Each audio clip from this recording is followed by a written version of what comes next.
Level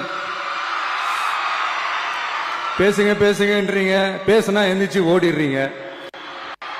இனிமே பேச ஆரம்பிக்கிறதுக்கு முன்னாடி என்ன பண்ணணும் அப்படின்னா, ஒரு நண்பர் ஒருத்தர் சொன்னார், மாண்புமிகு பேரவைத் தலைவர் அவர்களே எல்லா டோரையும் இழுத்து லாக் பண்ணுங்க அப்படின்னு சொல்லிட்டு தான் பேச ஆரம்பிக்கணும் போல் இருக்கு. ஏன்னா பேசிட்டு இருக்கும் போதே எந்திரிச்சு ஓடிடுறாங்க.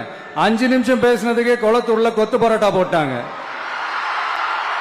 இதுக்கு மேல பேசினா மொத்தமா முடிஞ்சிடும், பாத்துக்கங்க. நாம அரசியல் பேசினா விஜயெல்லாம் அரசியல் பேசலாமா அப்படிங்கிறது.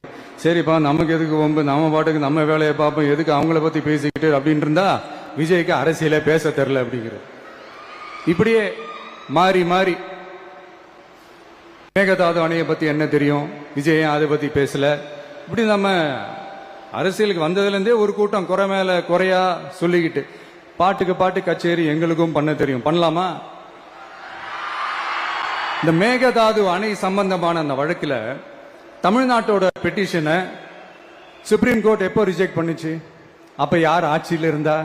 ஏன் ஒழுங்கா வாதாடல? நீங்க ஒழுங்கா வாதாடி இருந்தீங்கன்னா அதை ரிஜெக்ட் பண்ணிருக்க மாட்டாங்கல்ல. ஏன் ஸ்டாலின் சார் வேணும்னே விட்டுட்டாரா? ஏன் இப்படிலாம் கேள்வி கேட்கலாமா? இப்படிலாம் கேள்வி கேட்டாதான் மேகதாது அணையை பத்தி பேசினதா அர்த்தமா? ஏன் அந்த ஸ்டேட் சிஎம் பேசுறாரு, நீங்க ஏன் பேசல? அப்படின்னா நம்ம ஸ்டேட்டோட உரிமையை எங்க நிலைநிறுத்தணுமோ அதுக்காக வேலை பார்க்க